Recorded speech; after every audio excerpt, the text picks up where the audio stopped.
Howdy guys and gals! Welcome back to another episode. This time it took a fairly long time, but I had plenty of stuff to show you. And for this reason I apologized that it took about a month. Let's see what we have today. Let's start off easy. I finally went and silk touched the emerald ore that I passed every time when I went to the strip mine. Fantastic. The first farm we will build today is a bamboo farm. So I set sails along the coast to get a key item for it. Bamboo. Fortunately, it didn't take long until I saw some tall trees in the distance, cluttered with vines. I took some cocoa, if you pronounce it this way, I'm not sure. In Germany we say cacao. Some jungle logs and some saplings, and finally robbed the place of its 2 bamboo stems. Happily, I declared, a very successful and very short trip. On the way back, my dog kept barking outside and didn't bother to stop anytime soon. And then this happened.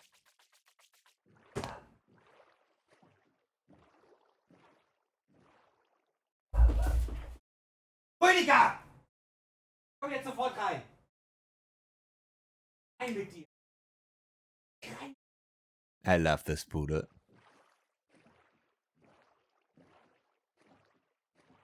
Back home I moisturized some dirt to turn it into mud. Since mud is not a full block in height, hoppers can suck items through it, which is very convenient for harvesting bamboo and sugarcane. I wanted to build the bamboo farm first, so I would have a constant supply of wood to craft into chests, to craft into hoppers, which I would need a lot of for the next farm. The concept is fairly simple. We first build a row of hoppers to collect the bamboo. On top, we place mud, because it is a non-solid block, and place the bamboo on it. Remember that bamboo needs light, and it needs sufficient lighting on each part of the plant that is supposed to grow. Not just the bottom one. For the harvesting mechanism, we place an observer, because someone has to observe the occurrence, how my wife would say now, and connect its signal to a row of pistons 2 blocks above the mud. Every time the bamboo plant in front of our observer grows to a 3 block height now, the pistons push away the bamboo that is then collected. Wahoo! For a fancy look and proper lighting, we enclose it with a glass wall.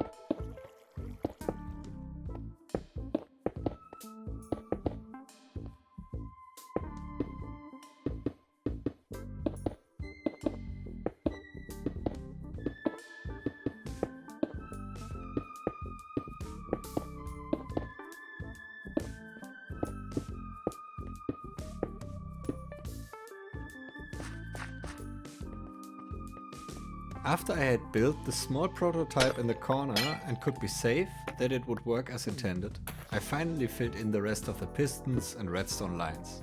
And obviously more bamboo. While we build this, I want to use the time to catch some feedback from you. Are you entertained by my videos? Do you want to see more of the building process and like to hear some technical explanations? Or do you just want to see the results? Or do you watch the videos for another reason? Be honest, it's the funny accent, right? It's a funny German guy. It's up to you if you want to like the video or subscribe to my channel or something like that, but I would really appreciate some honest feedback from you. I am at the moment trying to find like a guideline on how to make my videos and like the red fabric that's going through the videos. Maybe you have noticed it, maybe it's not that obvious and it's just me, but I'm fiddling around with some different techniques of how to shoot the video, what to record, how to record. This episode is later on mainly shot with replay mod, and this took a fairly long time to animate all the camera paths and render it and then cut it. So I would really appreciate some honest feedback. Is this more entertaining or less entertaining to you? Because it's certainly more work on my side, I have noticed. This is also a reason why this video took so long. I'm curious what you think on this. Meanwhile, we have almost completed the front row of the bamboo farm and can now think about getting a second one built. Luckily, we can just mirror the piston and bamboo setup to the other side of the redstone line, and we are basically done. Another goal I set for myself with this project is to keep the farms I build easily accessible, in case I need to make adjustments or something like this. So I carved out a maintenance tunnel right away and made it part of the build.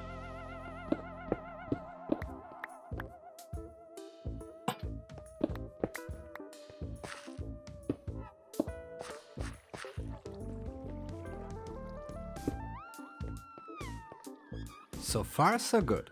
Now we clear some space here and repeat the setup to double the efficiency. But first we need to get rid of this music. For some reason it's getting weirder and weirder. Let's pretend we're doing some really cool stuff here. Yeah.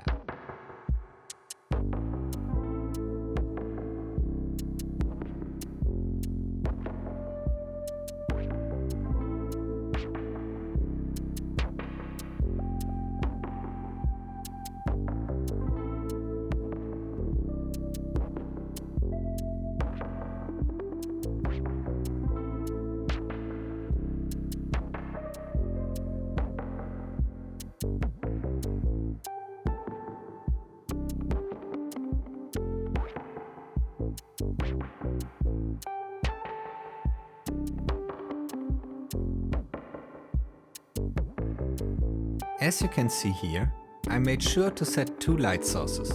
One way down on the bottom and another one way up to ensure that the bamboo can grow higher than 3 blocks if it is growing faster than the one that is observed. For all of you who already know how this works and whose attention span is dropping now, I will tell the only joke I know that probably works in English. A man walked into a bar. He said, "Ouch!" It was an iron bar. My god, this is so terrible. Anyways, look at this beautiful glass wall. Wow, nice. Why didn't I finish this before I got to the second half? The answer is, my organizing skills are a disaster. And I didn't even show you yet that I worked on 2 other projects parallel to this farm. We will see them later.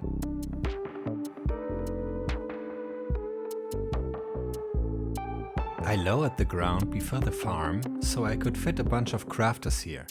I kept the block palette intentionally close to the original Stronghold, because I want all of this to feel like an ancient place that got overtaken and stuffed with futuristic technology. Well, it basically is.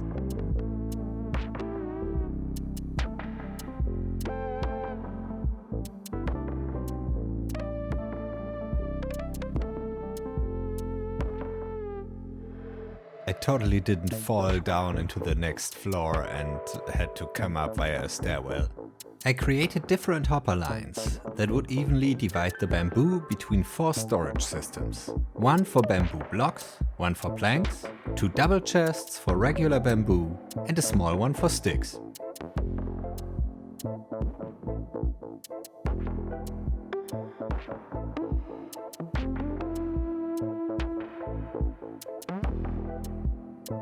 First, I wanted to use the crafters as decorations and placed them right above the chests. Only to find out that crafters are solid blocks. Who would have guessed? And the chests can't be opened like that. So I had to rework the craft a bit and, long story short, while we fast forward this, I placed the crafters behind the chests and it worked flawlessly.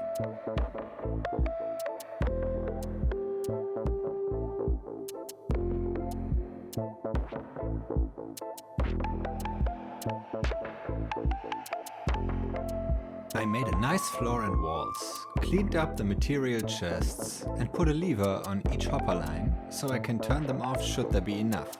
The lines are connected so that once the locked hoppers are full, excess bamboo goes to the next station. Hopefully. At least for the sticks it works.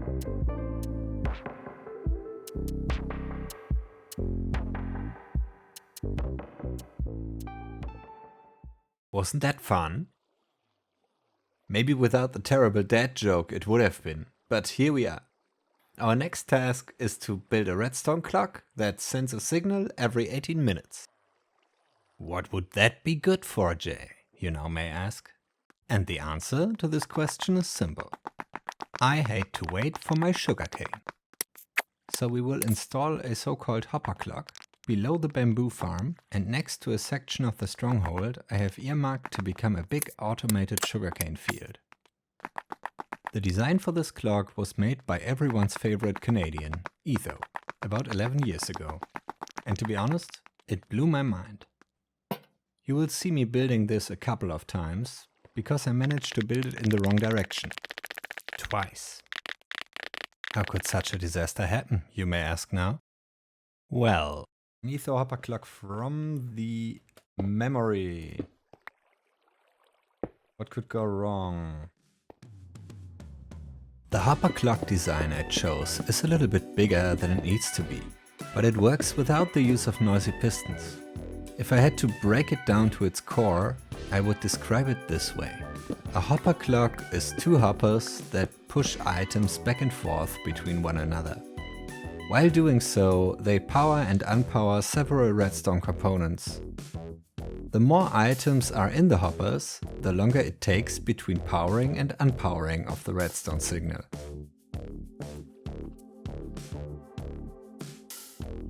Yes, Etho hopper clock, with only rewatching the tutorial twice. But I built it the wrong way. Well, not necessarily. We can use a single clock to change states between every 14 ticks, which is about 1.4 seconds, to a maximum of 3 minutes and 45 seconds with 5 stacks of items in the hoppers. Since we need a change of state every 18 minutes, we will combine two hopper clocks to multiply the result. The direction the clock is built is important here, because we need to place a comparator between the two clocks. So the hoppers of both clocks need to be close to each other and not on the outside.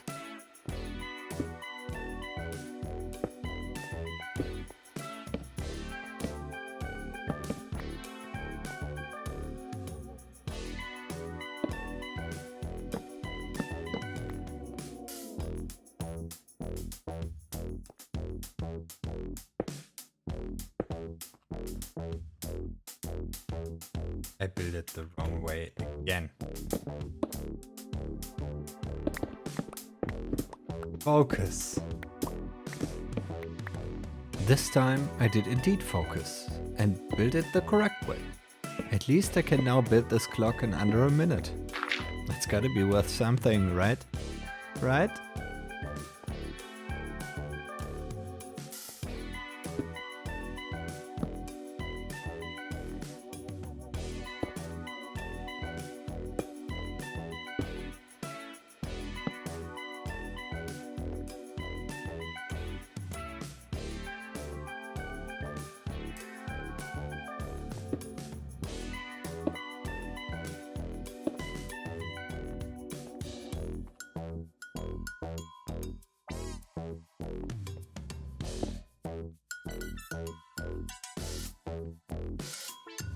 When the clock was complete, I tested it with a small amount of items, and as you can see here, the redstone torch gets turned on and off every time one of the hoppers gets empty. If we put in 6 items here, the torch lights up once the hopper is empty, then the other hopper gets unlocked and the items flow back, which disables the torch again. And this is the full cycle. Now we take the signal of one of these hoppers, and each time this hopper is empty, it unlocks the second clock so that one item can pass here.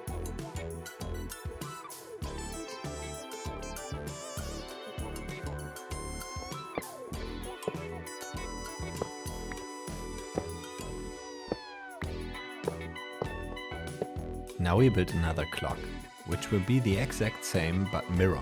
It works as a multiplier. We will have the majority of items in the first clock. You can see me doing math in a couple of minutes. And we will multiply it with a smaller number over here, so it is easier to adjust right away. I will now lean back and proudly present to you Jay does math while note blocks play in the background. I apologize for my badly set noise gate threshold though.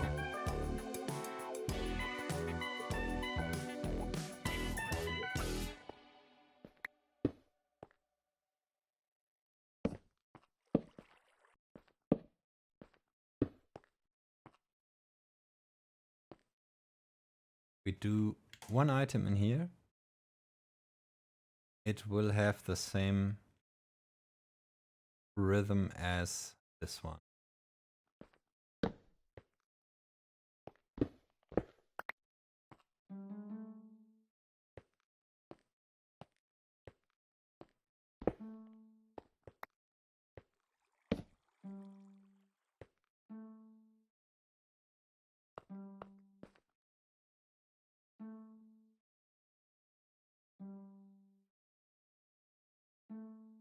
So 1 pulse over there equals 1 pulse over here, because the multiplier is set to 1. If I now set this multiplier to, let's say, 3, takes 2 out of this, because I compare the wrong hopper, that's not a problem.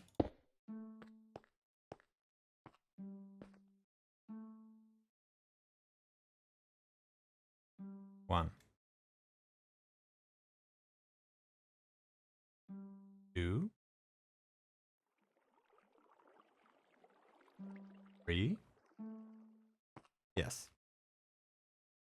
This side takes 3 times as long as this one.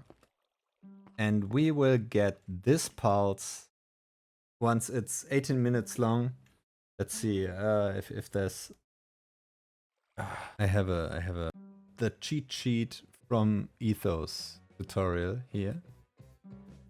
If I want 18 minutes, 18 times 60 seconds, 1080 seconds, minus a tick speed loss of 0.7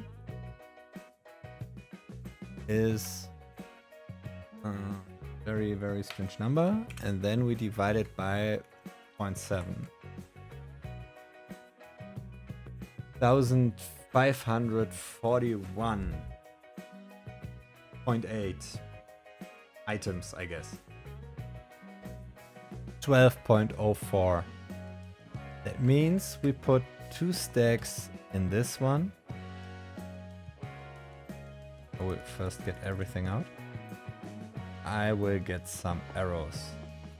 We do 128 items in the rear one and 12 items in the front one. And then we get as close to 18 minutes as I need to be. So let's see. 2 stacks. And in here, 12 arrows.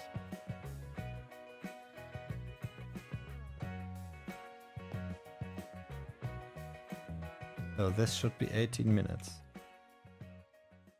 Now we have a clock that can activate the pistons of a sugarcane farm. You know what we don't have? Correct.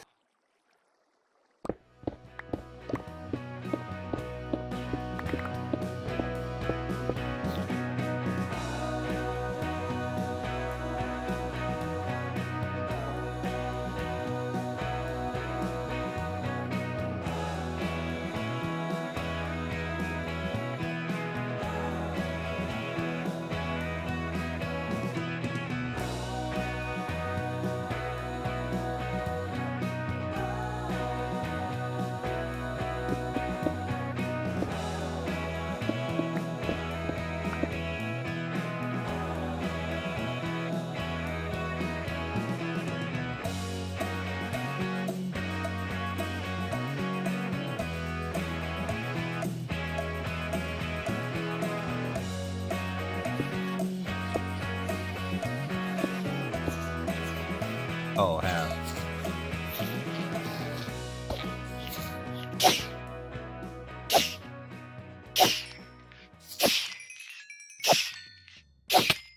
Ow!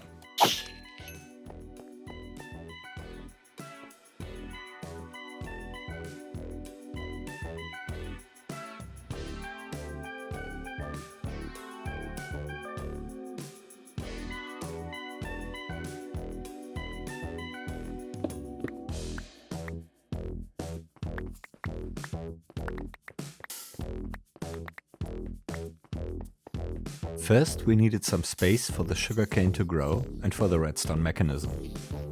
Once again, I made a small prototype of what I wanted to build to figure out how much space I would need.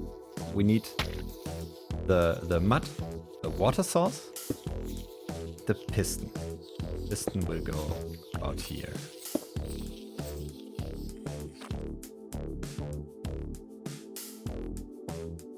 Place your bets, guys and gals. How long will it take until I realize that I need to start the farm closer to the camera because of the bamboo farm?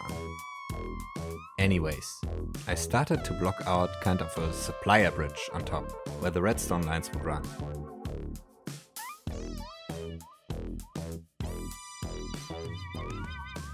The farm designs for bamboo and sugarcane are nearly identical. The only difference is that sugarcane needs a water source next to the mud, but even grows in complete darkness.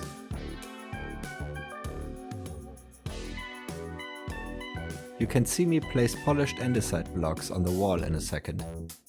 These will be powered and activate the piston row.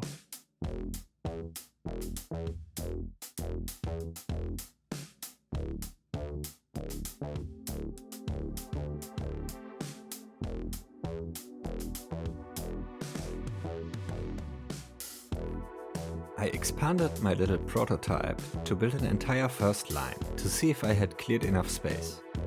Or at least I tried it. I had to move the project a couple of blocks because some dummy built a stupid bamboo farm right in the way. Rude.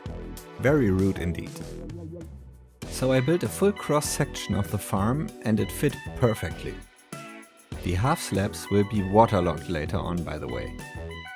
I still haven't fully explained why we want to harvest sugarcane roughly every 18 minutes. The thing is, sugarcane takes a long time to grow. 18 minutes on average, to be precise. I have a conspiracy theory I could never validate to this day, that the third block of height of the sugarcane takes significantly longer to grow than the second one. There's nothing about this in the wiki, and I may be completely in the wrong here, but even then we do not lose anything. I could even argue that I saved a lot of quartz and redstone because this design doesn't use any observers. Ha! Gotcha!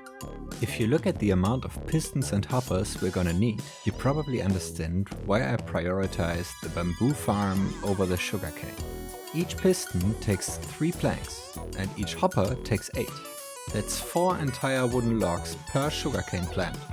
Each farm we add to this world takes away preparation time for future projects. A really great experience in my opinion.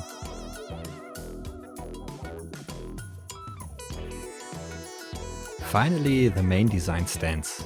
Now we can fill in all the pistons and hoppers.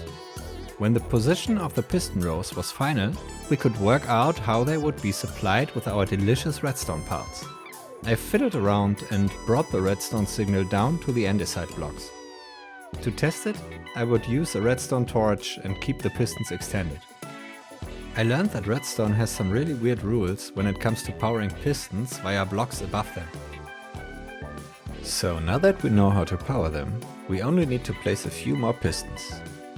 The reason why I designed this farm so big, by the way, is because the paper you craft with sugarcane has multiple uses. On one hand, it is a key ingredient we need for rockets. On the other hand, it is a trading good we can use to make emeralds and also to quickly level up librarians and cartographers. Although the exchange rates are not great, I view it as a passive income I can collect from time to time.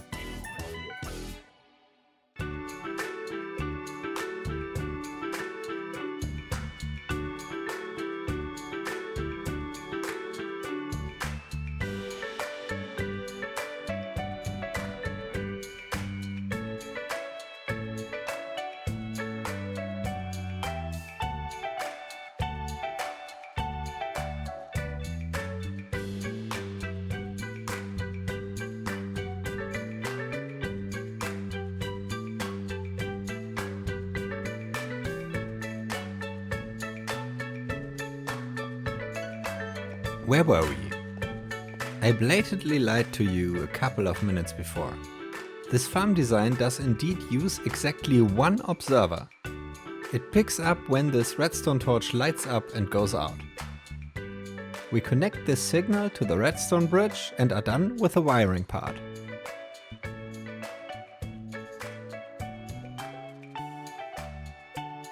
Next we need a lot of iron. Good thing we have a farm for that. So I crafted an absurd amount of hoppers. A hopper minecart rail would have done the job cheaper, but we don't have to worry about iron anymore, and I do not want to live above an endless noisy roller coaster. And because of that, hopper time! Some replay files unfortunately corrupted in between, but it went pretty quick from here.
In the end, I had a fun idea. Just like giving out statues to mentionable subscribers, whenever I rebuild something entirely from a tutorial, I credit the author with an armor stand and a sign. So here we have Etho, guarding our amazing new hopper timer.